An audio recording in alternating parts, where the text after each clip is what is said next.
डर एक एहसास में आपका स्वागत है। इस चैनल पर आपको सुनने को मिलती हैं डरावनी और सच्ची भूतिया कहानियाँ। अगर आपको ऐसी ही वीडियोस देखना पसंद है तो हमारे इस चैनल को सब्सक्राइब करना ना भूलें। तो अब बढ़ते हैं आज की कहानी की ओर।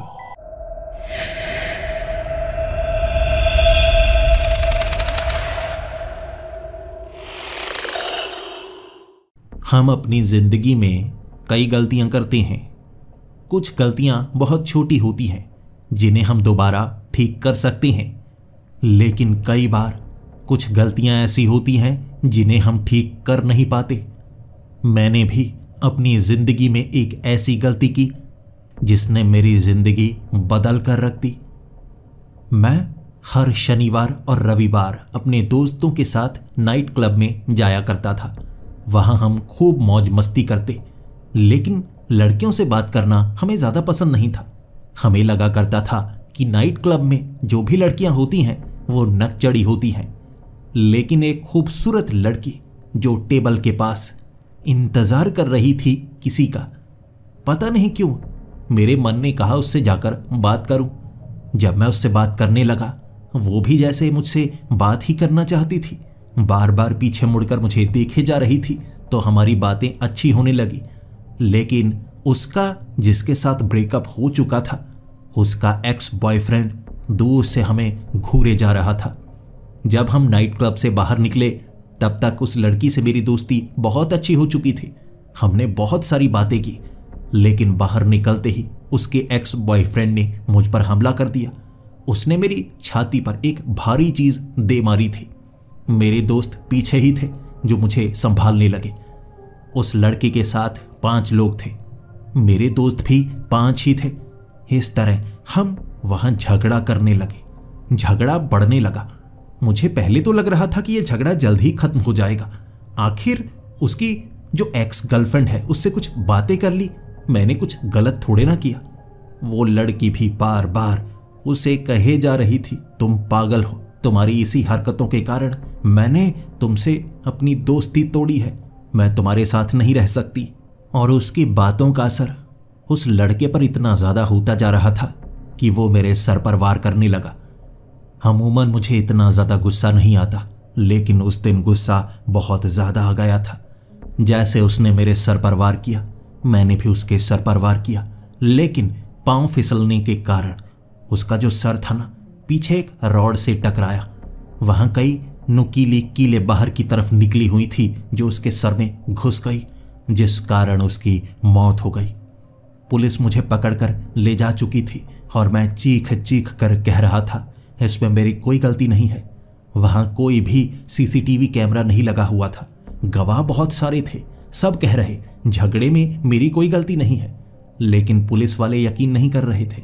उनका कहना था कि तुमने धक्का दिया, उसके बाद यह हादसा हुआ, यानी कसूरवार तुम हो। मुझ पर ऐसा केस बनाया गया कि मैं उससे बच ही नहीं पा रहा था। सज़ा काफ़ी लंबी हुई, लगभग 15 साल मुझे जेल में गुजारने थे। लेकिन एक बार आप जेल में पहुंच जाते हैं ना, उसके बाद तो आप क्रिमिनल बन ही जाते हैं। जेल तक मैं बिल्कुल साधारण लड़का था जिसने एक गलती की थी, और कह सकते हैं गलती से ही हादसे के रूप में एक कत्ल मैंने कर दिया था। लेकिन मैं खुद को कातिल नहीं मानता था।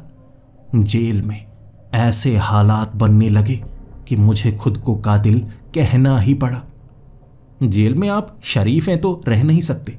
लोग आपका इस्तेमाल करने की कोशिश करते हैं। आपकी जान हर वक्त हथेली में रहती है। कई ग्रुप बने हुए थे और किसी न किसी ग्रुप में मुझे जाना ही था, वरना मेरी जान कोई ना कोई ले ही लेता। भले ही नहाते वक्त या खाते वक्त वहाँ झगड़े होते ही रहते थे। जो कमज़ोर है उसे हर कोई मारने की कोशिश करता है, जो ताकतवर है वो बचा रहता है। लेकिन ताकतवर को भी खतरा होता है, उससे भी ज़्यादा ताकतवर बनने की कोशिश हर कोई करता है। ऐसे ही मैं कई झगड़ों में पड़ चुका था। कई बार हाथापाई हुई, कई बार मुझे मारने की कोशिश हुई, जिसके बाद मैं खुद को समझा चुका था अब इस जेल से निकलना मेरे लिए असंभव होगा। जो केस मुझ पर था उसकी सज़ा 15 साल थी, लेकिन जेल में जो हादसे हो रहे थे, झगड़े जिसमें मेरा नाम आता क्योंकि मुझे अपनी जान बचानी होती, उसके कारण मेरी सज़ा बढ़ती जा रही थी और उम्र कैद तक मेरी सज़ा पहुंच गई। तब मुझे लगा था इस जेल से अब इस जिंदगी में मैं कभी नहीं निकल पाऊंगा। और उसके बाद मैं जिस ग्रुप में था ना, उसमें 10 आदमी थे, पूरे के पूरे तगड़े, शरीर पर कई टैटू बनवाए हुए, लेकिन मेरी उनसे दोस्ती हो गई थी। हम एक दूसरे की जान बचाया करते थे। उस रात मुझे सज़ा मिली थी काल कोठरी में रहने की। जब मैं बाहर आया तो मुझे पता लगा उन 10 लोगों को मार दिया गया है, गला काट कर। यानी हमारे उस ग्रुप को सज़ा दी गई थी क्योंकि हमारे झगड़े कई के साथ हो चुके थे, खाने को लेकर, पहनने को लेकर। सिर्फ मैं बचा था और मैं जानता था मैं अकेला हूं, जिंदा बचना बहुत ज़्यादा मुश्किल होगा। हर रात ऐसे गुजरती जैसे कि मैं मरने वाला हूं। मेरे उस सेल से बाहर कई लोग इंतज़ार कर रहे होते, वो लॉक को खोलने की कोशिश करते। वो तो मेरी किस्मत थी कि मैं जिस सेल में था ना, उसमें एक और लड़का था। वो अच्छा था, लेकिन फिर भी उसकी जान भी खतरे में थी, मेरी भी।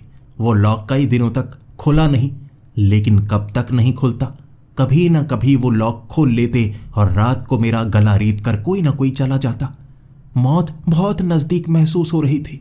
मैं डरता डरता सोया करता, कई बार तो नींद आती ही नहीं। दिन के वक्त खाना कम खाता, जल्दी से खाना लेकर वहाँ से निकलता बनता। मैं वहाँ जो पुलिस वाले थे ना, जेल के कर्मचारी, उनके पास जाकर खाना खाता। नहाता भी बिल्कुल नहीं, क्योंकि वहाँ सबसे ज़्यादा खतरा होता। वहाँ कोई भी आपकी गर्दन में कोई स्क्रू ड्राइवर घुसा कर चला जाए, किसी को पता तक नहीं चलेगा। इसीलिए पिछले 7 दिनों से मैं नहाया तक नहीं था। मौत मेरा इंतज़ार कर रही थी और मैं मौत से बचना चाहता था। और मेरे लिए उम्मीद की किरण बनकर आए थे उच्च अधिकारी, जो उस जेल में एक खास तरह का सर्वे करने के लिए आए थे। हर किसी की उन्होंने इंटरव्यू ली थी, कुछ खास जानना चाहते थे। मेरी भी उन्होंने इंटरव्यू ली। मैं वहाँ कहे जा रहा था, मेरे पास ज़्यादा वक्त नहीं है, कोई ना कोई मुझे यहाँ मार डालेगा, मुझे किसी और जेल में भेज दीजिए, मैं आपका एहसान हमेशा हमेशा मानता रहूँगा। लेकिन उन्हें इससे कोई फ़र्क नहीं पड़ रहा था। वो यहाँ पर बातें जानने के लिए आए थे, हमारे स्वभाव को जानने के लिए आए थे। हमें नींद कितने समय आती है, क्या हम मजबूर हैं, क्या हमने हादसे के कारण जेल को पाया है।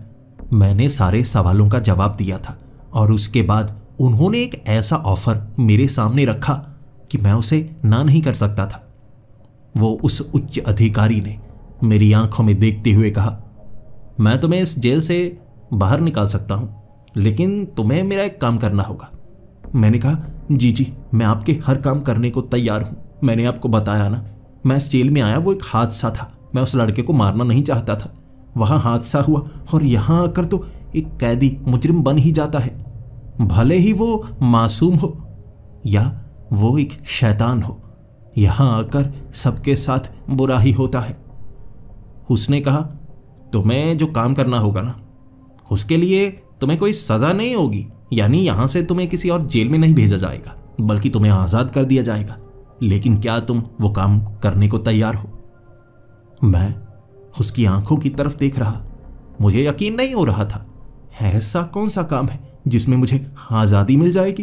क्या मेरी सज़ा माफ़ हो जाएगी? उसने कहा, हाँ, तुम्हारी सज़ा माफ़ कर दी जाएगी, क्योंकि वो एक हादसा था। तुम एक अच्छे इंसान हो, इसीलिए तुम्हारी सज़ा माफ़ कर दी जाएगी। मैंने तुम्हारा चुनाव किया है। यहाँ जितने भी कैदी हैं, हर किसी का इंटरव्यू लिया, लेकिन जब मैं तुमसे बातें कर रहा था, मुझे कुछ अच्छा लगा। मुझे लगा तुम हमारे एक्सपेरिमेंट के लिए बिल्कुल सही इंसान रहोगे। मैंने कहा, एक्सपेरिमेंट? कैसे एक्सपेरिमेंट? उसने कहा, देखो, वो बातें तुम्हें बाद में बताई जाएंगी। क्या तुम इस कॉन्ट्रैक्ट पर साइन करोगे? पढ़ सकते हो इसमें क्या क्या लिखा है। मैंने वो कॉन्ट्रैक्ट को पढ़ा। उसमें एक सीक्रेट एक्सपेरिमेंट की बात की गई थी। अगर मैं वहाँ पर जाऊँगा तो मुझे आज़ादी मिल जाएगी, सारे गुनाह माफ़, और मैं जिस देश में जाना चाहता हूँ वहाँ जा सकता हूँ। ये तो काम आसान हो गया ना। मैंने जल्दबाजी में वो साइन कर दिए। उसके बाद मैंने उसको ये भी कहा, लेकिन आपको यहाँ से मुझे आज ही निकालना होगा, क्योंकि वहाँ मैं जिंदा रहूँगा तभी पहुँच पाऊँगा ना। हो सकता है आज की रात मेरी आखिरी रात हो। मुझे मारने की बहुत ज़्यादा कोशिशें हो रही हैं। और उसने कहा, तुमने साइन कर दिए, अब हमारे साथ चलोगे सीधा? इंतज़ार करने का तुम्हें समय नहीं मिलेगा। उसने उसी समय मुझे जेल से बाहर निकाला। एक बड़ी सी काले रंग की गाड़ी, ये ट्रक के समान बनी हुई गाड़ी ही थी, जिसके पीछे वाले उस कंटेनर में मुझे बिठा दिया गया। वो पूरी तरह अंधेरा कंटेनर, लेकिन खाने की चीजें मुझे हाथ में पकड़ाई गई थी।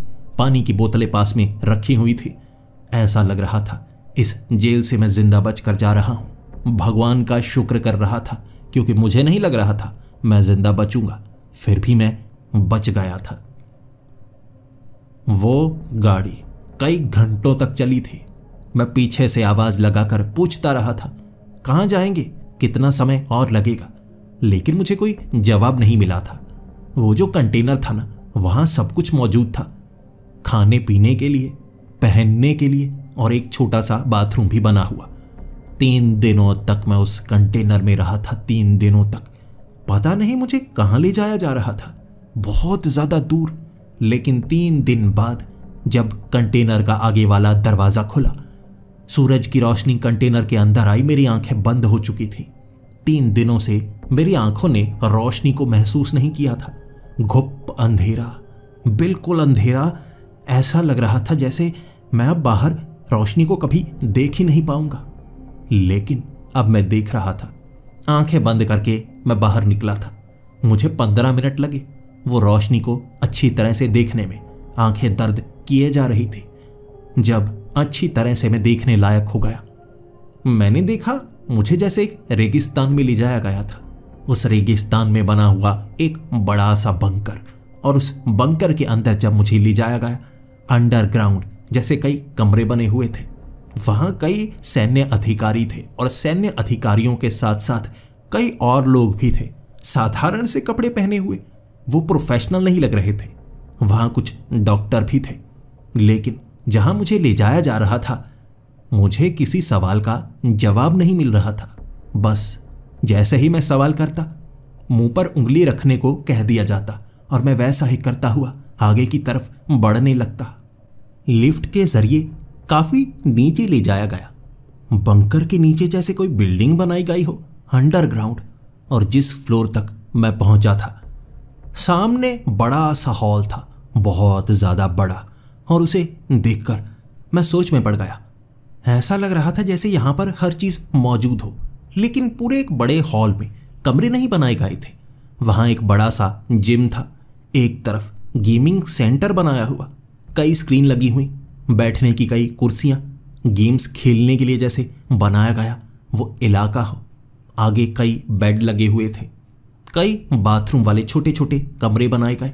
घूमने फिरने के लिए अंडरग्राउंड गार्डन बनाया गया, जहां ऐसे छोटे छोटे पौधे लगाए गए थे जो बिना धूप के भी जिंदा रह सकते हैं। यह बड़ा हॉल, जहां चलकर मैं आगे की तरफ बढ़ने लगा, और मेरे साथ एक आर्मी मैन था, जिसने मुंह ढका हुआ था, चश्मे पहने हुए थे। मुझे आगे बढ़ने के लिए कहे जा रहा, और एक टेबल पर मैंने एक बूढ़े आदमी को देखा। उसने जैसे अपने चेहरे पर सफेद रंग की क्रीम लगाई हुई, बहुत ज्यादा, पूरी तरह से सफेद सा चेहरा बनाया हुआ, बाल भी उसके पूरी तरह से सफेद थे, और वहां पर बैठा हुआ, अपने शरीर पर अजीब से कपड़े पहने। उसने उस आर्मी मैन को कहा, जल्दी करो, तुम यहां से चले जाओ, ज्यादा समय तुम यहां पर नहीं बिता सकते, जल्दी जाओ। और उस आर्मी मैन को पीछे की तरफ बड़ी तेजी से मैंने भागते हुए देखा, और वो बूढ़ा आदमी मेरी तरफ देखकर कहने लगा, अब तुम्हें यहीं पर रहना होगा, हर चीज तुम्हें यहीं करनी होगी। मान लो कि तुम्हें उस जेल से निकालकर इस जेल में ले जाया गया है, और यहां अब तुम्हें रहना होगा। अगर तुम यहां ये एक्सपेरिमेंट पूरा करते हो, उसके बाद आज़ादी। बताया तो गया है ना तुम्हें। मैंने कहा, जी, तो मुझे यहां पर रहना होगा।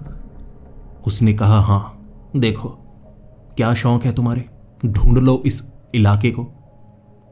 देखो क्या शौक है तुम्हारे, ढूंढ लो उस इलाके को। किताबें पढ़ना पसंद है तो आगे लाइब्रेरी बनाई गई है, फिल्में देखना ही पसंद है तो आगे एक छोटा सा थिएटर बनाया गया है। जो मूवी तुम्हें पसंद हो वो तुम चला सकते हो। हर चीज, जिम, गार्डन, जो चीज तुम चाहते हो यहां पर तुम्हें मिलेगी, चाहे वो खाने की चीज हो या पहनने की चीज हो, लेकिन रहना तुम्हें यहीं पर होगा सामान्य तौर पर। क्या तुम ये काम करने को तैयार हो? मैंने कहा, जी मैं ये काम करने को तैयार हूं, ये तो उस जेल से बहुत ज्यादा अच्छा है। उसने कहा, वो तुम्हें धीरे धीरे पता लगेगा। अब मैं भी यहां पर ज्यादा समय नहीं बिता सकता, मुझे लगभग 20 मिनट हो चुके हैं।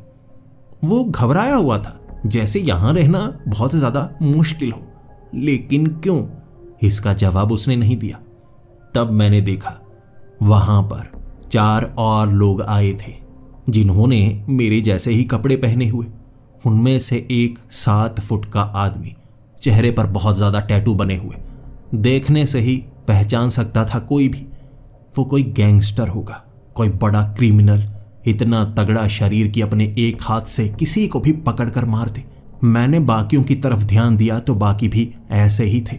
एक गंजा आदमी जिसके चेहरे पर कई कट के निशान थे, ऐसा लग रहा जैसे किसी जंग में लड़कर आया हो या किसी से बहुत ज्यादा लड़ाई करता हो।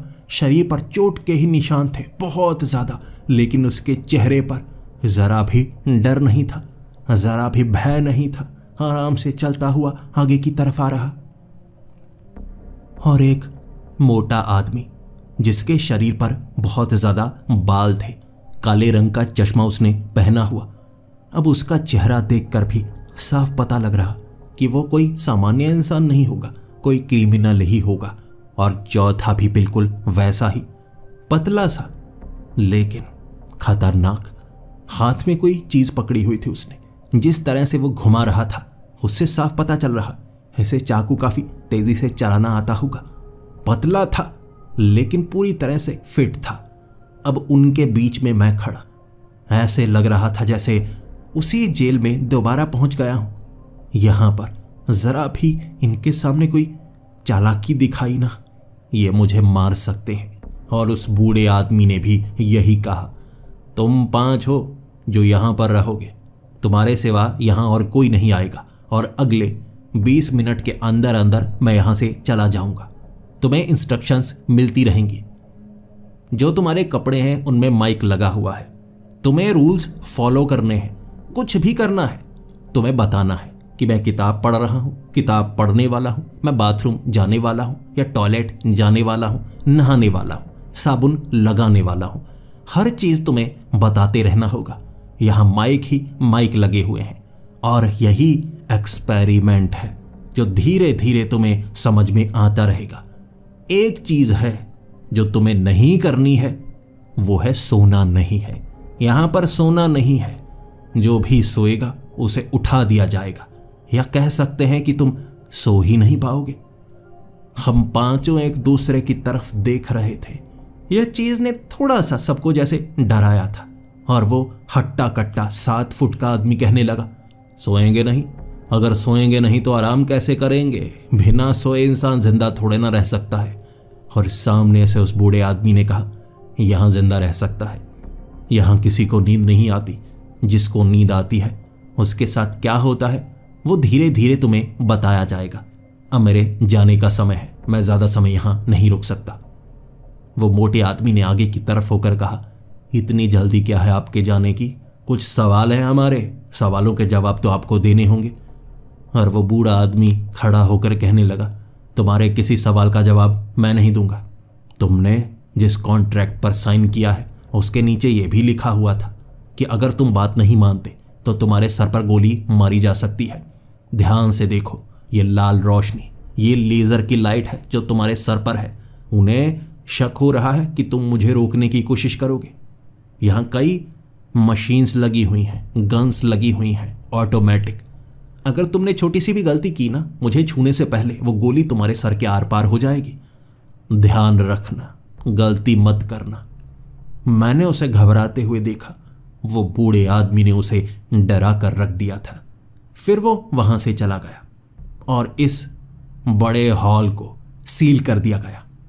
लगभग 13 फुट का वो दरवाजा था जिसे 3 स्टेप्स में बंद किया जाता था उसे बंद कर दिया गया। हम 5 वहां पर मौजूद थे। मुझे उन सब से थोड़ा सा डर लग रहा था, तो मैंने उनसे थोड़ी दूरी बनाई। मैं सीधा बढ़ गया जिम की तरफ। अब सबसे पहले कसरत करता हूँ, जैसा कि मैं जेल में भी किया करता था।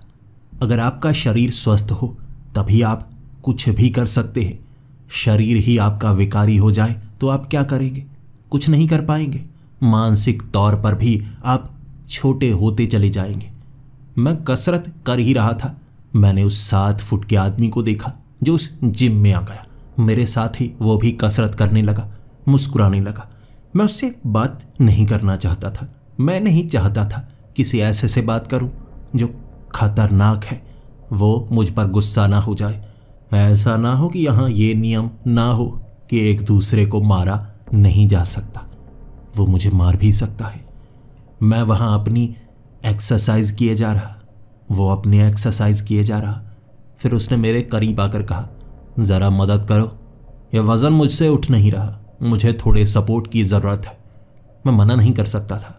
मैं उसके करीब गया, मदद करने लगा। वो मुस्कुराया और फिर कहने लगा, बस दूरी बनाकर रखना। मुझे अकेलापन पसंद है, लेकिन जब मुझे मदद चाहिए होती है तो मैं मदद मांगता हूँ, मना मत करना। मैंने कहा, ठीक है, घबराती हुई आवाज़ में। वो वहाँ से जा चुका था। उसके बाद मुझे लगा मुझे किताबें पढ़नी चाहिए। अब शरीर मेरा थक चुका था, मैं किताबें पढ़ने लगा। इसी तरह समय बीतता जा रहा था। शुरू शुरू में सब कुछ अच्छा लग रहा। जेल में किताबें नहीं मिलती थी, यहाँ मैं किताबें पढ़ सकता था। फिर कुछ घंटे जब बीत चुके थे, मुझे लगा मुझे फिल्म देखनी चाहिए। जब मैं वहाँ उस छोटे से होम थिएटर में गया, वहाँ कई कुर्सियाँ लगी हुई, लेकिन जो कई कुर्सियाँ थी उसमें बैठने की जगह नहीं थी। जैसे टूटी फूटी कुर्सियाँ, आकार बड़ा बनाया गया, लेकिन बैठने लायक जो कुर्सियाँ थी ना, वो 5 ही थी, बिल्कुल बीच में एक दूसरे से जुड़ी हुई। वो 5 कुर्सियाँ। एक कुर्सी पर मैं बैठ चुका था और थोड़ी दूरी वाली कुर्सी पर एक और, वो कैदी मोटे वाला बैठा हुआ। मुझे देखकर थोड़ा मुस्कुराया, फिर सामने देखने लगा। जो मूवी चल रही थी मुझे भी अच्छी लगने लगी। धीरे धीरे हम 5 उन 5 कुर्सियों पर बैठे हुए थे। ऐसे बैठे हुए जैसे एक दूसरे को पसंद तो नहीं करते, लेकिन उस मूवी के कारण एक दूसरे के पास बैठने का हमें मौका मिला हो। जब मूवी खत्म हुई तो बातें भी चलने लगी, एक दूसरे के बारे में हम बताने लगे। यह सही मौका था एक दूसरे को समझने का। लेकिन 5-10 मिनट में मैं समझ गया वो साधारण नहीं थे। जो सबसे लंबे वाला ना, उसने 9 लोगों को मारा था और उसे लोगों को मारना पसंद था। जो उसकी बात नहीं मानते उसे गुस्सा चढ़ने लगता, उसके बाद वो उसे पीटने लगता, और जब उसका गुस्सा शांत नहीं होता वो हर किसी को उसकी गर्दन तोड़कर मारा करता था, फिर हंसा करता। जब सामने वाला तड़प तड़प कर मर रहा होता वो हंस रहा होता। 2 पुलिस वालों को भी मारा था उसने। उसे फांसी की सज़ा मिली थी, लेकिन यहाँ उससे पहले उसे ला दिया गया। वो खुश था। उसका मानना था कि वो जैसा है उसे ऊपर वाले ने वैसा ही बनाया है और उसकी मौत निश्चित नहीं है, वो जल्द नहीं मरेगा। जो मोटे वाला था वो भी ऐसा ही। वो सीरियल किलर था। वो लड़कियों को मारा करता था रेप करने के बाद। उसे लड़कियां पसंद थी, लेकिन लड़कियों के शरीर के अंग चाकू से काटकर वो निकाला करता। उसे वो अंग ज़्यादा पसंद थे। ऐसे उसने लगभग 19 लड़कियों को मारा था, लेकिन मौत की सज़ा मिलने से पहले यहाँ ला दिया गया। वो गंजे वाला, उसने 3 लोगों को मारा था। बाकी जो मारे उसके बारे में वो बता नहीं रहा, लेकिन इतना कहा, कत्ल मैंने काफ़ी किए हैं, जो साबित नहीं हो सकते वो कत्ल नहीं होते। मैं उनके बारे में बात नहीं करना चाहता। ये कहकर वो मुस्कुराया था। और जो सबसे पतले वाला, वो तो ऐसा ही लग रहा जैसे थोड़ा घबराया हुआ हो। फिर वो कह रहा, मैंने तो किसी को नहीं मारा, मैंने किसी को नहीं मारा, लेकिन मेरे माँ बाप मुझे प्यार नहीं करते थे, तो मैंने तो बस उन्हें जलाया। मैं कत्ल नहीं करता था, क्योंकि हमारे शरीर को गर्मी की ज़रूरत होती है, तो मैंने उन्हें आग में डालकर जलाया था, आखिरी चीखों तक। जो मेरा अपना होता है मुझे उसे जलाने में बड़ा मजा आता है। गर्मी देता हूं तो मुझे ऐसा लगता है जैसे उसकी शक्ति मेरे पास आ गई है। जो मेरा अपना है मैं हर एक को मारने की कोशिश करूंगा ताकि उसकी ताकत मुझ में आ जाए। वो पागल था। उसका मानना था जब भी कोई अपना मरता है उसकी शक्ति आप में आ जाती है, आप अकेले रह जाए तो ज्यादा ताकतवर होंगे। सनकी था वो भी, सनकी, या कहे यहां ये चारों के चारों सनकी थे। लेकिन मैं ऐसा नहीं था। मैं अपने बारे में क्या बताता। मैंने उस हादसे की कहानी सुनाई तो वो हंसने लगे, फिर कहने लगे शुरुआत ऐसे ही होती है, इसके बाद तुम्हें मौका ही नहीं मिला। गलती तो तुम्हारी है, भागना चाहिए था, भाग जाते तो पकड़ में नहीं आते, फिर इल्जाम किसी और पर पड़ जाता और तुम बच जाते। लेकिन धीरे धीरे समय बीतता गया, उन लोगों के बारे में जानने का मौका मिलता रहा। लेकिन दिन है या रात इसका पता नहीं चल रहा था। वहां कोई घड़ी नहीं लगाई गई थी, कोई जान नहीं सकता था कि यह दिन का वक्त है या रात का। शरीर थक चुका था, इसीलिए बेड लगे हुए थे, वहां सभी लेटे हुए। लेकिन जैसे ही कोई आंखें बंद करता वहां सायरन बजने लगते। सायरन के साथ एक आवाज, कोई नहीं सोएगा, यहां कोई सोना नहीं चाहिए। कुछ समय हमने इंतजार किया, लेकिन नींद तो आने लगती है ना, नींद को कैसे रोका जा सकता है। मैं पूरी कोशिश कर रहा, बोल भी रहा, आंखें अपने आप बंद हो रही हैं, बड़ा शरीर थका थका सा है। लेकिन तभी मुझे ऐसा महसूस होने लगा जैसे सामने से कोई चलकर आ रहा हो। यह असलियत थी या सपना नजर आने लगा था, पता नहीं। लेकिन बेड के सामने मैंने उस लड़के को देखा जिसे मैंने मारा था। सामने से चलकर आ रहा और हंस रहा, फिर कहने लगा, तुमने मुझे मारा, मैं तुम्हें मारूंगा। वो छलांग लगाकर मेरी छाती पर आया था, गला दबाने लगा और मेरी सांस रुकने लगी। मैं हिलने लगा, तड़पने लगा, ऐसा लगने लगा था जैसे वो मुझे मार डालेगा। एक झटके से मैं उठ रहा, लेकिन मुझे मेरे साथ वो चारों लोग भी नजर आ रहे, वो भी हिल रहे। और मेरी छाती पर बैठा हुआ वो लड़का जिसे मैं मार चुका था, अचानक मैंने उसे धक्का दिया और वो पीछे की तरफ गायब हो गया, जबकि वो मोटे वाले आदमी को हवा में उड़ाया जा रहा था। 5-6 लोगों के द्वारा ऊपर की तरफ खींचा जा रहा और वो धक्के देकर बचा। हम सब ने वहां पर भूतों को देखा था। ये कोई सपना नहीं था, ये असलियत थी। और उसके बाद हमारी तो नींद उड़ गई। हम पांचों के पांचों घबराए हुए, क्योंकि किसी इंसान से लड़ना एक आसान काम था। वो क्रिमिनल थे, चाहे कोई सीरियल किलर भी हो, लेकिन इस तरह के किसी अजीब से प्राणी को नहीं देखा था जो मर चुका हो, जो गायब हो सकता हो। मैं तो चीखने लगा, ये क्या था? ये लड़का तो मर चुका है, ये तो मर चुका है। ये मेरा गला दबा रहा था, ये जिंदा कैसे हो गया और गायब कहाँ हो गया? तब वहां स्पीकर से आवाज आई थी, यहां पर अगर तुम सोओगे, ये एक ऐसी जगह है जो इतिहास की वो घटनाओं को आंखों के सामने लेकर आएगी, और वो जिंदगी, वो घटनाएं, वो बीतेंगी, लेकिन अलग तौर पर। जो मर चुके हैं कहते हैं यहां उनके बारे में सोचा जाए तो वो जिंदा होकर आपको मारने की कोशिश करते हैं। हम पांचों की आंखें फटी की फटी रह गई। जो सबसे लंबे वाला था ना, वो तो दरवाजे की तरफ भागा और कहने लगा, मुझे बाहर निकालो, मुझे बाहर निकालो। मैंने तो कई लोगों को मारा है और कभी ना कभी तो आंखों में नींद आएगी ना, तो वो मुझे मार डालेंगे। और वहां स्पीकर से एक आवाज आई, यही तो एक्सपेरिमेंट है, ये खास जगह, यहां अजीब सी शक्तियां काम करती हैं, और वो कैसे काम करती हैं वो हमें समझना है। ये एक्सपेरिमेंट कई चरणों में हो चुका है, इसीलिए आगे का हिस्सा भी चलता रहेगा, तुम बाहर नहीं निकल सकते। ये शब्दों ने वहां सन्नाटा भर दिया था। सब के सब शांत, सन्न, थके हुए, लेकिन सो नहीं सकते थे। ऐसी भयानक जिंदगी हमें दिखने लगी। यह एक्सपेरिमेंट काफी भयानक होने वाला है, इसीलिए हमें खुद को जगाए रखना होगा। सब अपने चेहरे पर पानी मार रहे, लेकिन उनमें से एक को बहुत ज्यादा गुस्सा आ रहा था। वो कह रहा, मुझसे यहां रहा नहीं जाएगा, मुझे बाहर निकालो। उसने उस लंबे आदमी को कहा, मुझे बाहर निकालो।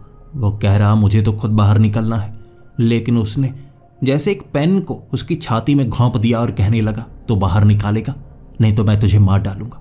उस लंबे आदमी ने उसे पटक कर एक आईने पर मारा था और उसके बाद दोनों काफी लड़े थे।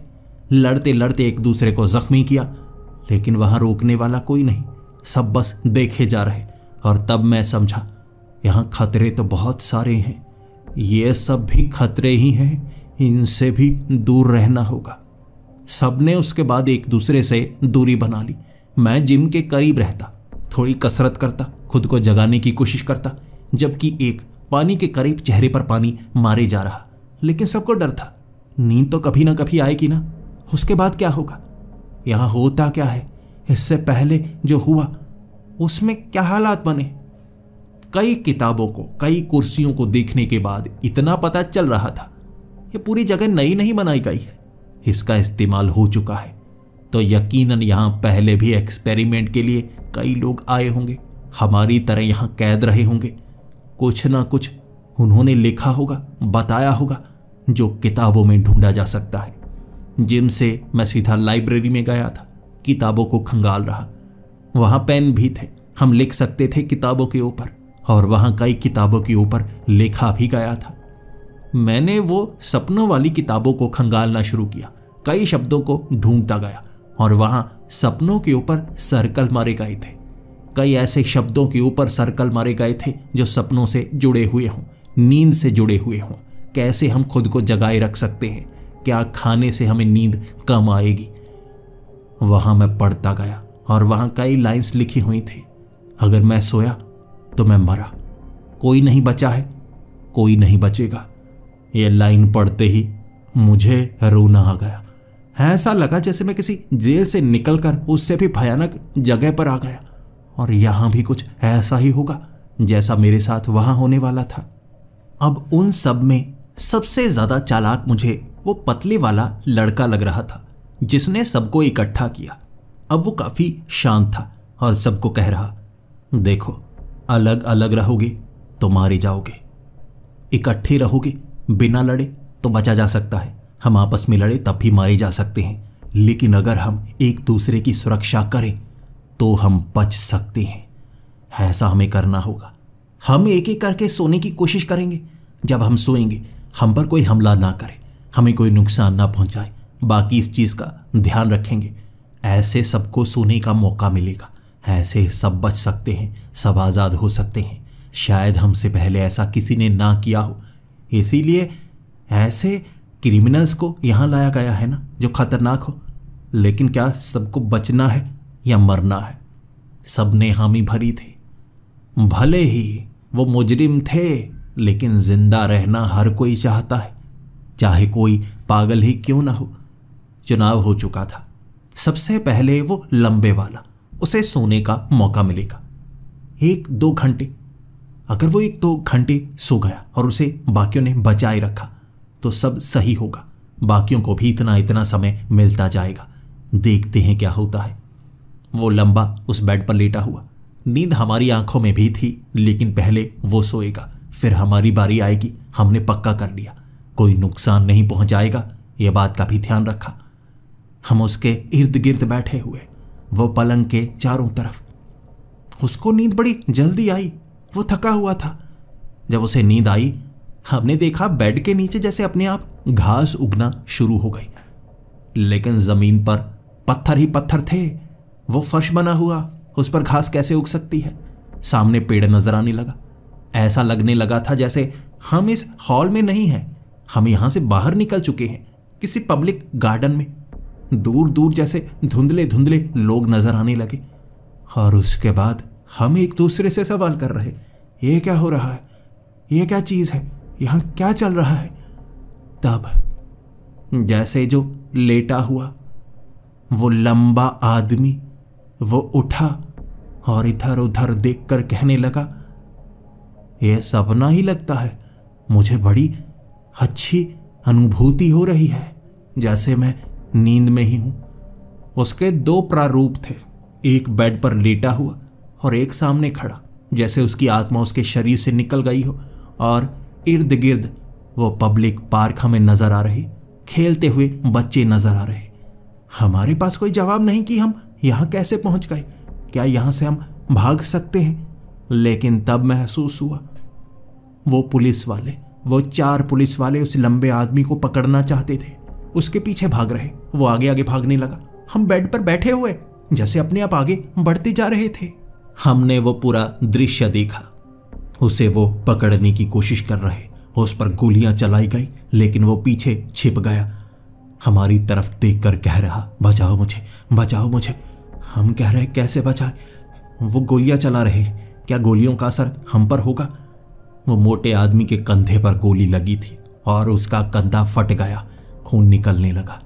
तब हमें एहसास हुआ ये सपने जैसा है। उसकी नींद में जो घटनाएं घट रही हैं, असल में वो हमारे साथ हो रहा है। वो पुलिस वाले किसी भूत से कम नहीं थे। भयानक चेहरे, बंदूकें फेंक कर वो नोच कर ही मारना चाहते थे उसे, लेकिन हम ज्यादा थे। वो लंबे आदमी ने 2 को पकड़ लिया और गर्दनों को ऐसे मरोड़ा कि उनके सर धड़ से अलग कर दिए। फिर खुशी से हंसने लगा, ये तो अच्छा है, मजा आ रहा है, मजा आ रहा है। ऐसा ही तो किया था मैंने।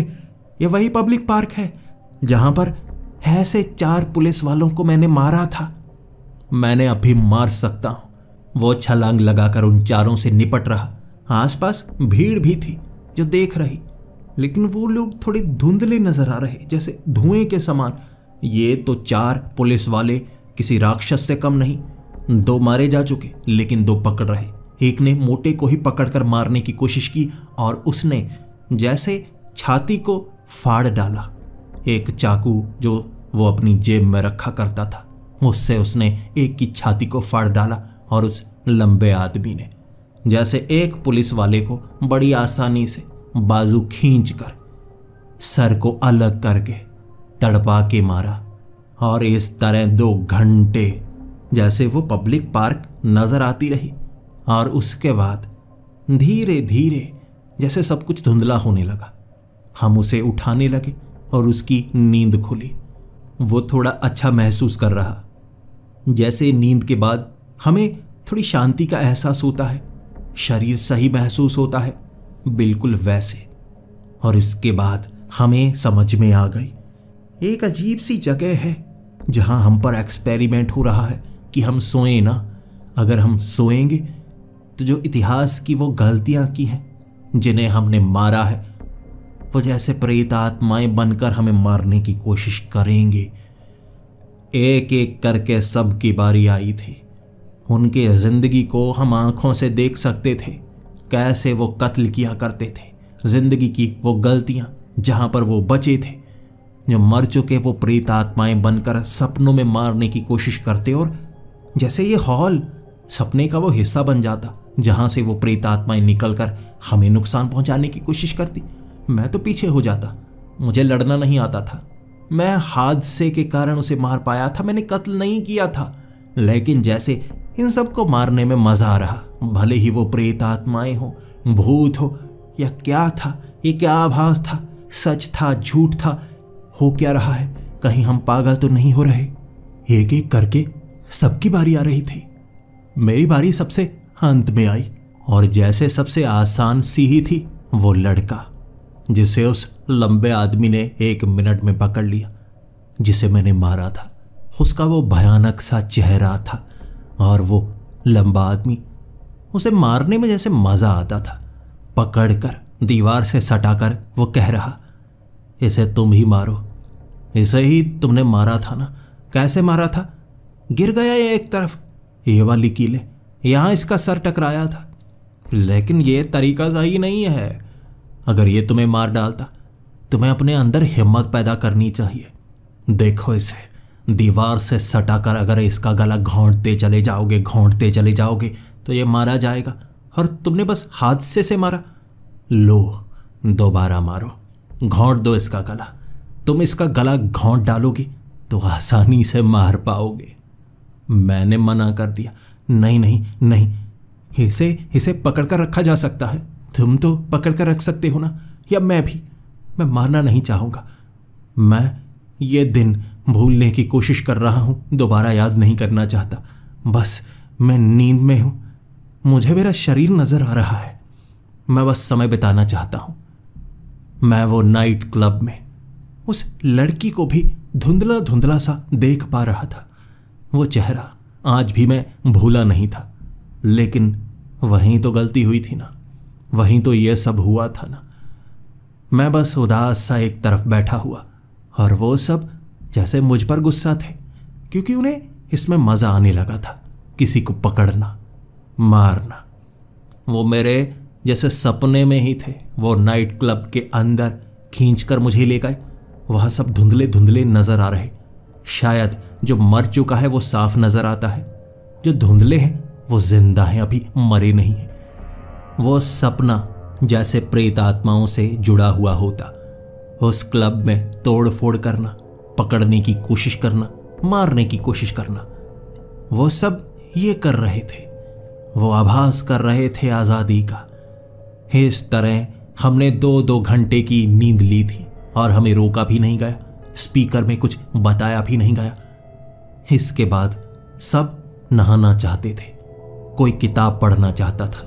यहां अब हम ये खास नियम बना चुके थे, सब थोड़ा थोड़ा सोएंगे, बचे रहेंगे जब तक ये एक्सपेरिमेंट खत्म नहीं होता। हमें सोने से मना किया गया है ना, क्योंकि हमारी जान को खतरा होगा, लेकिन हम मिलकर एक दूसरे को बचाते रहेंगे तो खतरे से बाहर रहेंगे। ये नियम बनाया गया। सवाल पूछा था हमने, ये पूरे हॉल के जो मालिक हैं वो लोग, जवाब नहीं मिला था। इसी बात का तो डर था। इससे पहले क्या क्या हुआ, कैसे कैसे हुआ, मैं वो किताबों से ढूंढने की कोशिश करता रहा। किसी ने कुछ तो लिखा होगा, कहीं ना कहीं पर शब्द मुझे मिल रहे थे। डर, भय, अतीत, ये शब्द हिस्सों में मिल रहे, लेकिन उसका अर्थ मैं क्या निकाल पाता, समझ में पा रहा था। लेकिन वो शब्द जिससे फायदा होगा, वो शब्द चाहिए थे मुझे। इसी तरह समय बिताते रहे। फिर हम दोबारा थक गए। कई घंटे बीत चुके थे। हम सही से पता लगा भी नहीं पा रहे कि 24 घंटे हो गए या नहीं।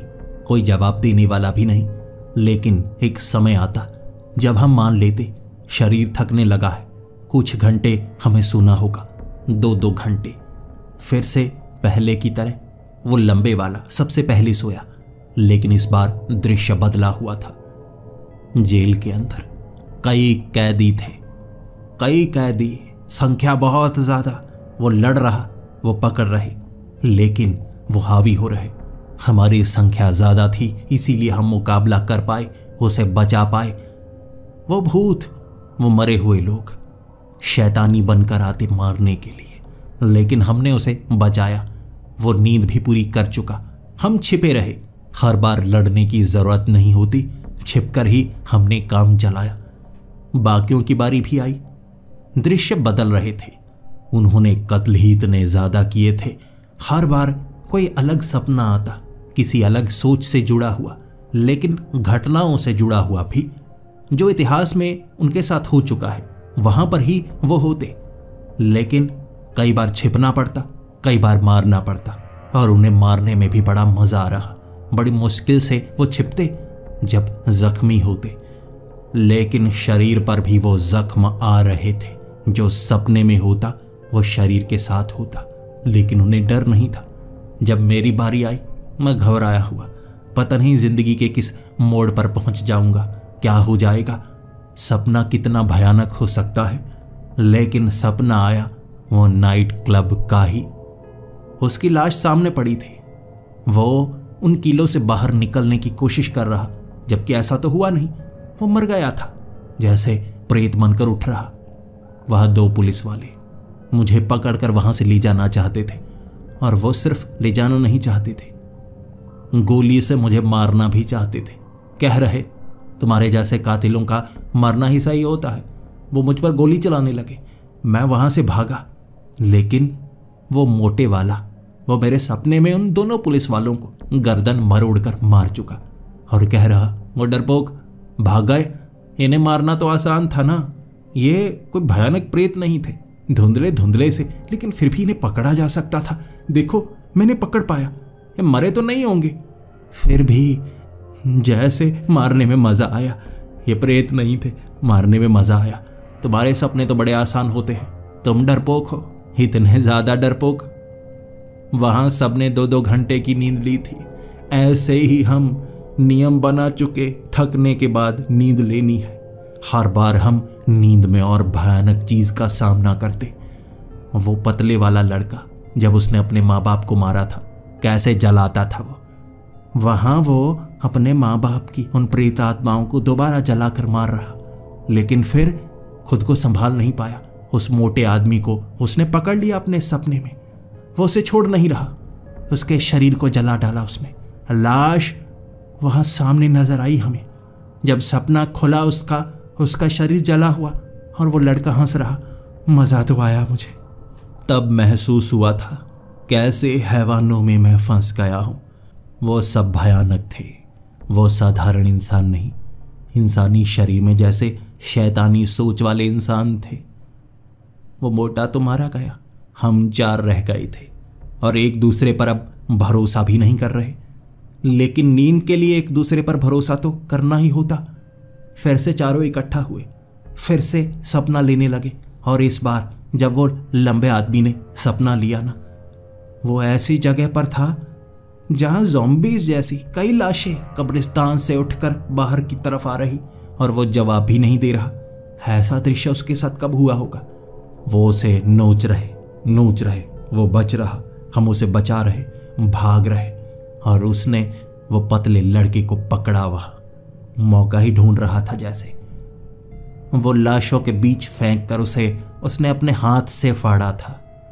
हम 3 रह गए थे। धीरे धीरे हालात समझ में आने लगे। यह जगह भयानक है, हमें इतिहास के दृश्य नजर आते हैं। हम सोएंगे तो और खतरनाक जगह पर जाएंगे जहां मौत नजर आ सकती है, मौत मिल भी सकती है। मैं दीवारों पर सट कर रोता, बाहर निकालो, मुझे बाहर निकालो। ये भयानक हैं।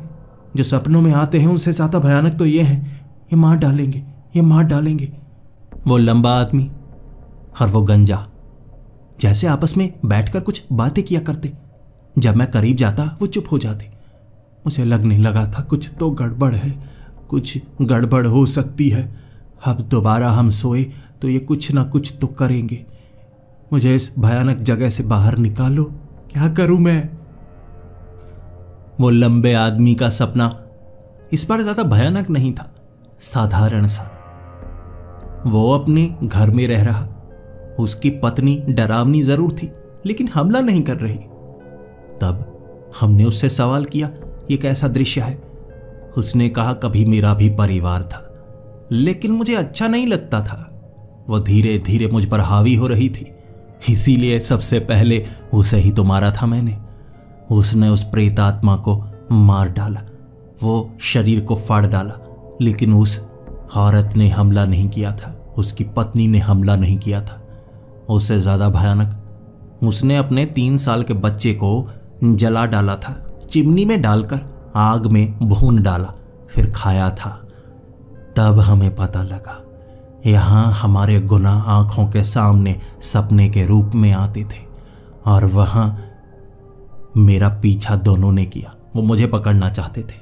वहां से जैसे बाहर निकलकर बेड के इर्द गिर्द मैं भाग रहा, बच रहा। दोनों मेरा पीछा करने लगे। मुझे पता था वो मुझे मारना चाहते हैं, भयानक रूप से मारना चाहते हैं। कुछ तो सोचा होगा उन्होंने। वो मेरा पीछा करते गए। मैं उस घर में छिपता गया, और एक ही रास्ता था छिपने का, वो चिमनी। जहां उसने अपने बेटी को जलाया था, वो चिमनी में मैं छिपा हुआ। वो ढूंढ रहे। जब ढूंढ नहीं पाए तो गुस्सा एक दूसरे पर निकालने लगे कि वो कहां चला गया, बच कैसे गया। वो लंबा आदमी उठना नहीं चाहता था, और वो गंजा आदमी कह रहा, अब मेरी बारी। वो नींद से बाहर नहीं आना चाहता था। दोनों लड़ने लगे। दोनों खतरनाक थे, एक दूसरे को मार रहे। लंबे वाला ज्यादा तगड़ा, लेकिन वो गंजा वाला वो कमजोरियां जानता था। उसने अपने अंगूठों से जैसे उस लंबे आदमी की आंखों को अंदर की तरफ धंसा दिया। जब दिखना बंद हुआ, वो उसे मारने लगा, काटने लगा। बड़ी तेजी से उसे काटता गया, काटता गया, काटता गया, मार डाला। मैं उस चिमनी से छिपकर बाहर निकला और वो गंजा आदमी मेरे पीछे ही था। जैसे ही मैं वहां से बचा, उसके घर के बाहर कुछ समय में पुलिस आ चुकी थी वो लंबे आदमी के, और यहां भी वैसा दृश्य। वो मर चुका था लेकिन उसका सपना चल रहा, और वो गंजा वहां से बच ही नहीं पा रहा। गोलियों ने जैसे उसके शरीर में सुराख बना दिया जो घर के अंदर चलाई गई, लेकिन मैं वहां से सपने से बाहर आने का मौका निकाल पाया। वो बेड जहां लाश पड़ी थी उस लंबे आदमी की, शरीर बिल्कुल जैसे हर जगह खून से सना हुआ, आंखें अंदर की तरफ धंसी हुई, और पास में वो गंजे आदमी की लाश, शरीर में सुराख, बहुत सारे सुराख। अब यहां पर मैं अकेला था, जानता था सपना तो मुझे भी आएगा, कभी ना कभी मैं भी सो जाऊंगा। उसके बाद हालात हर बार बद से बदतर होते जाएंगे और मेरा समय भी आएगा, मैं भी मारा जाऊंगा। वो बड़े दरवाजे के पास जाकर मैंने कहा था, यही तो है ना एक्सपेरिमेंट, कि यहां सब मारे जाएं। कैदी हैं, मुजरिम हैं, जो मरने वाले हैं, उन्हें यहां लाओ। यह अजीब सी भूतिया जगह, भयानक जगह, उन पर एक्सपेरिमेंट करो और मरते हुए देखो उन्हें। मुझे बस एक उम्मीद चाहिए, क्या मैं बच सकता हूं? बताओ यहां, इससे पहले जो भी आए, क्या कोई इस एक्सपेरिमेंट को पार कर पाया? क्या कोई बचा? मुझे बस जवाब दे दो। उस जवाब के बाद मैं समझ जाऊंगा कि आखिर मेरा भविष्य क्या है। और उन्होंने जवाब दिया, लगभग यहां 70 बार एक्सपेरिमेंट हो चुका था। हर बार 5 लोगों को यहां भेजा जाता, लेकिन उनमें से कोई भी बाहर नहीं निकला था। यह एक्सपेरिमेंट तब तक चलता रहता जब तक सब मारे नहीं जाते। कई बार ऐसा हुआ कि जैसे कुछ लोग मारे गए या नहीं पता नहीं, जैसे सपनों में उनकी लाश भी खींच गई। 2 लोग ऐसे थे जिनके साथ ये हुआ, यानी इस कमरे से, इस हॉल से बाहर जिंदा कोई चलकर नहीं जा पाया। मायूसी मेरी आंखों में थी। बेड के पास जाकर मुस्कुराता हुआ अपने शरीर को देखते हुए मैं आखिरी सफर पर जाने वाला था। मेरी मौत, एक्सपेरिमेंट का अंत। जैसा सबके साथ हुआ वैसा मेरे साथ भी होगा।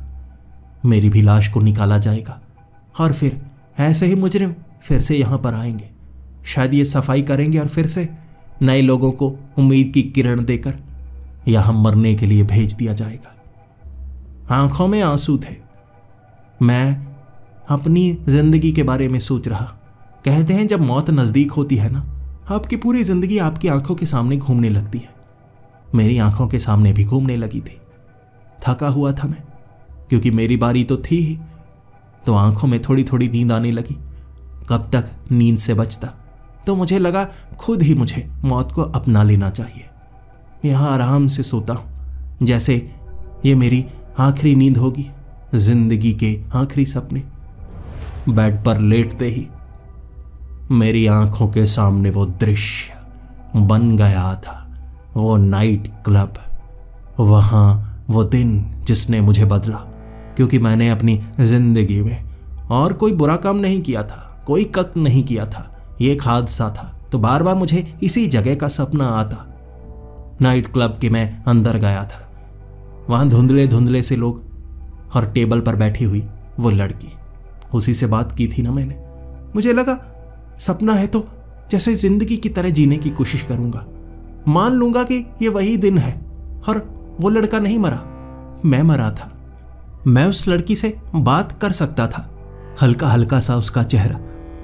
मैंने वो बियर की बोतल उठाई और पीने की कोशिश की, जरा स्वाद ही आ जाए, मरने से पहले थोड़ा महसूस तो कर पाऊंगा। मेरी जबान पर हल्का हल्का एहसास उस बियर का, लेकिन पूरा स्वाद नहीं आ रहा। फिर उस लड़की से थोड़ी बातें करने लगा।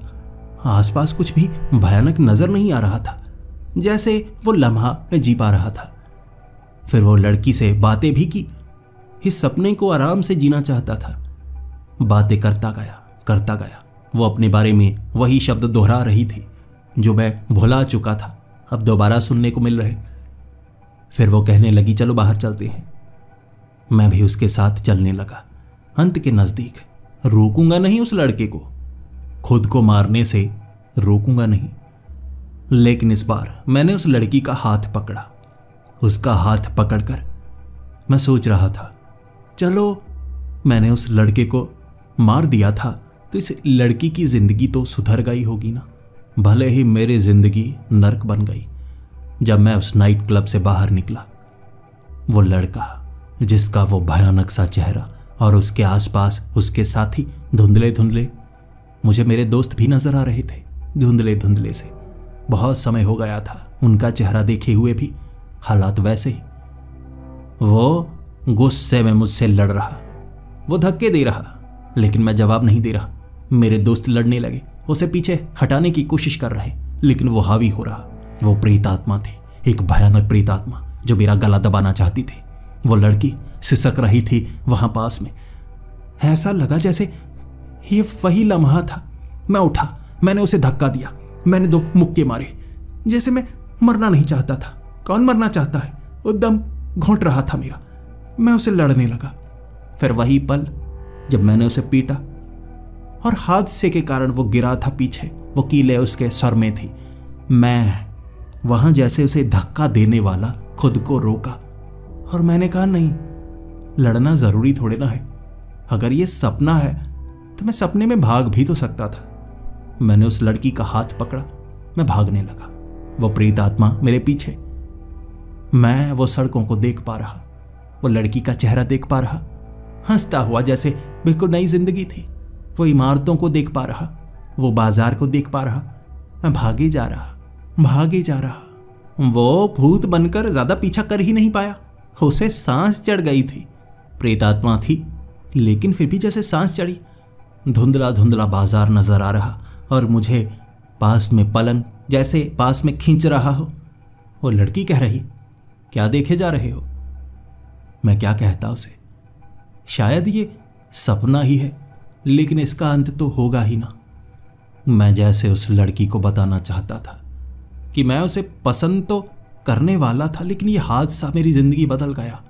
उस पलंग पर अपनी आत्मा को मैं उसे शरीर में डाल जैसे एक बार सब कुछ अच्छे से महसूस करना चाहता था। मैं अपने शरीर को बाजू से खींचकर अपने करीब लेकर आया और वो लड़की कह रही, ये क्या कर रहे हो? हाथ कहाँ घुमाए जा रहे हो? यहाँ कुछ नहीं है, तुम्हें क्या नजर आ रहा है? जब मैंने अपना वो शरीर खींचा था, एक बिजली का झटका मेरे शरीर पर महसूस हुआ, ऐसा झटका जिसने मेरे रोंगटे खड़े कर दिए। और जब मैंने दोबारा आंखें खोली, वो लड़की पूरी तरह से मुझे साफ नजर आ रही, बिल्कुल साफ इमारतें, साफ बाजार और पीछे से भागता हुआ वो लड़का। अब भयानक नहीं लग रहा था, बिल्कुल साधारण सा लग रहा, जैसे ये सपना सच्चाई जैसा लगने लगा। और मैं मुस्कुराया, कम से कम मरने से पहले एक सच्चा आभास तो हो पाएगा। उस लड़की का हाथ पकड़कर मैंने कहा, भागना चाहोगी मेरे साथ हमेशा के लिए? वो मुस्कुराई और कहने लगी, उस पागल से दूर लेकर जाओगे तो पक्का भागूंगी। भागने लगी वो मेरे साथ। भागते गए वो पलंग से दूर, वो लड़के से दूर, मेरे दोस्तों से दूर, हर किसी से दूर, जैसे सपने से भी दूर। वो सपना नहीं, सच्चाई लग रही। जब मैं एक खंबे से टकराया, मैं नीचे गिरा और वो लड़की कह रही, क्या हो तुम? पागल तो नहीं हो? कैसे भाग रहे हो और गिरे कैसे हो? खंबे से टकरा गए। चलो तुम्हें हॉस्पिटल लेकर चलती हूं, सर पर चोट लगी है, खून बह रहा है। मैंने कहा, नहीं, रुक जाओ मेरे करीब, बस मुझसे बातें करती रहो, पता नहीं मेरे पास कितना समय है।